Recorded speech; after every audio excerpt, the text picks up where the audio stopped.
Hello, everyone. I'm Megan Graham, and per usual, I'm running late because I would be late even if it was for my own funeral.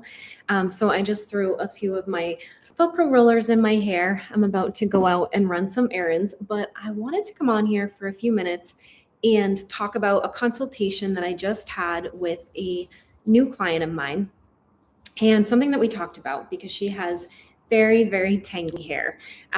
And so I just wanted to come on and share some of the solutions that we talked about and also to explain that not all of them were product focused. So a lot of times I think when people are going to have a consultation with me, they think that every single thing that I tell them is probably going to be selling them a product. And although I think products are super expensive, and I definitely think that what you use for products does matter. If the only thing that you focus on with your tangly hair is the products that you use, you're missing out on something really important. And there's so many other things involved, but I just wanted to come on and talk about a few of them. And yes, I am getting ready as I talk to you. I don't even know if I can possibly put on makeup while I do this, but let's just pretend that I have a little bit of mascara just so I don't look like this.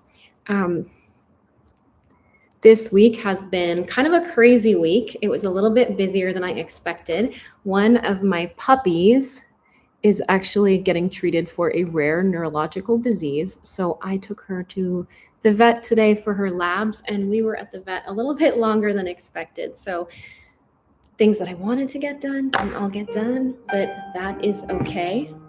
I'm going to reject that phone call. So anyway, just wanted to talk a little bit about what we spoke about in our consultation. I like to ask a ton of questions because the same products don't work for every single person. But this lovely lady in particular, I asked her a ton of questions about her hair, and partially her hair was actually getting tangled because of a genetic condition that makes your hair slightly different shape and it causes it to be tangled.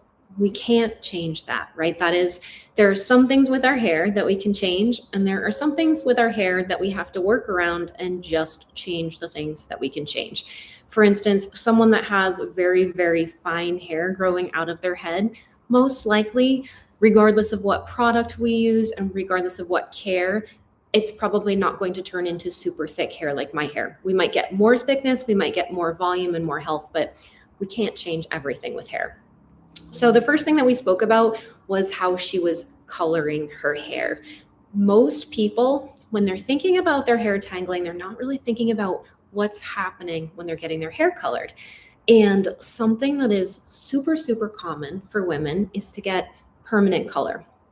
So one thing that I wanted to explain is that the name permanent color it's such a poor name for permanent color. Permanent color isn't really permanent. Yes, it changes the structure of your hair and it does change the color of your hair permanently. It's not necessarily any more permanent than something like a demi-permanent. Permanent hair, however, is going to have two actions. The first action that it has is to lift your hair. And the second action that it has is to deposit onto your hair.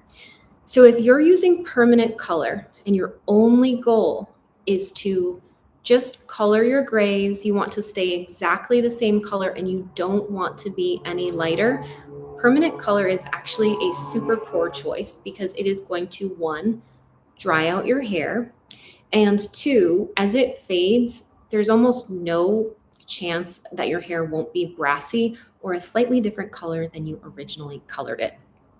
So when I was a colorist, normally I was using more of a demi-permanent color unless I had to use permanent color. Demi-permanent color is going to be very gentle on your hair, and when it fades out, it fades to a very pleasing tone. It fades to the same tone instead of a brassy, washed out, reddish looking color. So when I colored hair, I would treat the roots with one thing, and then if the ends needed to be refreshed, I used something completely different because we're talking about two different zones of the hair that need different things. If your colorist is pulling permanent color through your hair every single time, your hair is going to feel like straw eventually. And so I like to, during my consultations, talk about what are people doing with color for their hair as well, because there are better ways to color your hair that keep it in much better condition, that maintain the integrity, the shine, and the length of your hair. And then there are ways that you wouldn't even know it, that your hair color can be doing some of the damage. That was the first thing that we spoke about. The second thing that we spoke about was actually how often she was cutting her hair.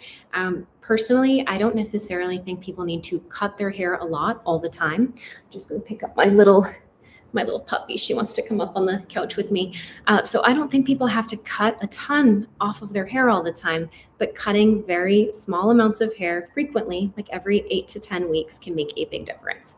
So one of the things that she said is that she was cutting her own hair, which, personally, as a hairstylist, I don't have a problem with that at all. I just suggested, and I actually suggested the name of a person that she might like to visit that she could trust for a trim.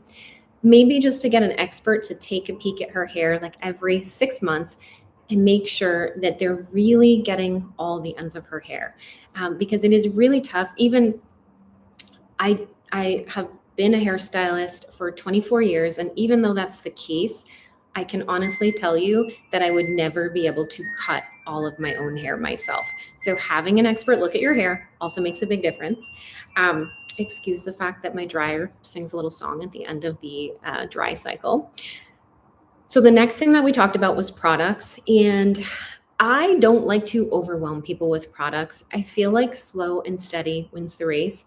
And personally, I have terrible buyer's remorse if I buy too many things at the same time and I've never used something before.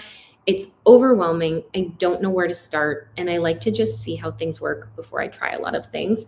So I really recommended as little as I possibly could for her to deal with the tangles.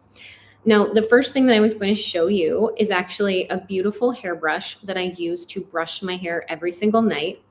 Unfortunately, I went to target practice at the firing range with my friend yesterday, and I brought the hairbrush in his car and left it. It's a really nice, like $200 hairbrush, and I'll get it back. He's my friend. But anyway, the brush that I had in the car is my Mason Pearson brush. It is expensive. I take really good care of it. I brush my hair before I get in the shower so that it is not tangled before it gets wet. It's really important that you actually brush your hair every time. Never step into the shower with tangled hair. It's going to be so much worse when you get out.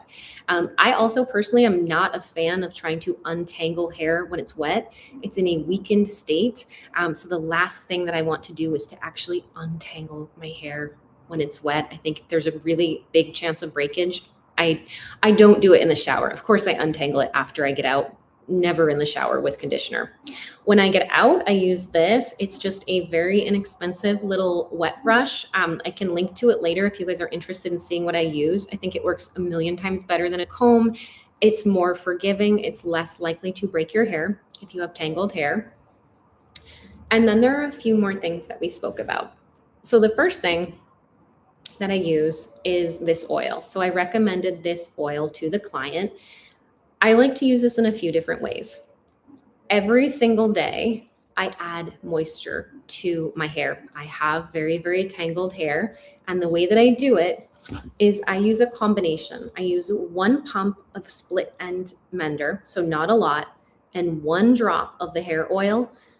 I take it, I mix it with my hands, and I work it through my ends. So I'm actually moisturizing my hair because your hair needs moisture just like your skin.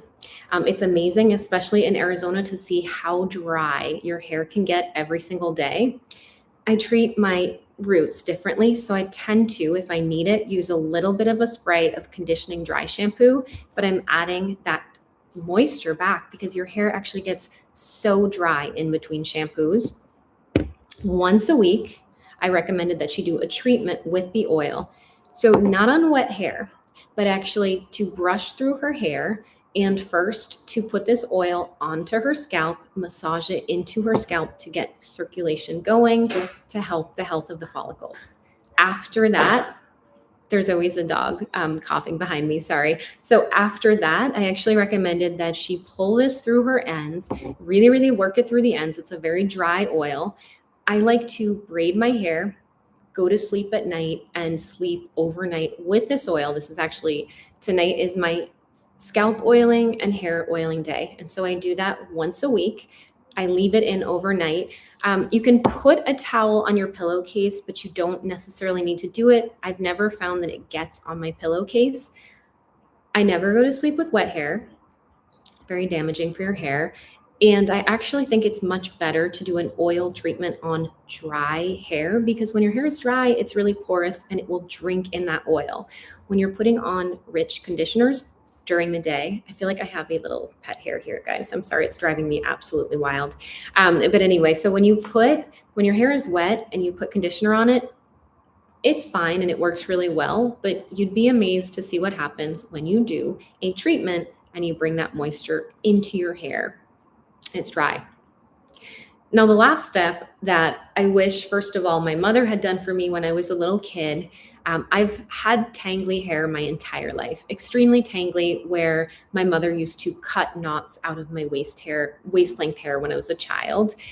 And of course, I could get into a million different shampoos and conditioners, but it's so individualized.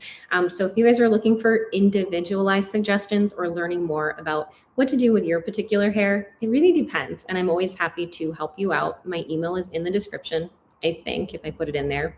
I may not have, I may have forgotten. But anyway, this detangler is amazing, and I spray this into my hair every single time. So just conditioning your hair in the shower isn't usually enough. If you spray a light detangler into it, it's going to make such a big difference. There are obviously so many different things. So this is really just why one particular client was tangling, and we talked about the individual things that were affecting her hair.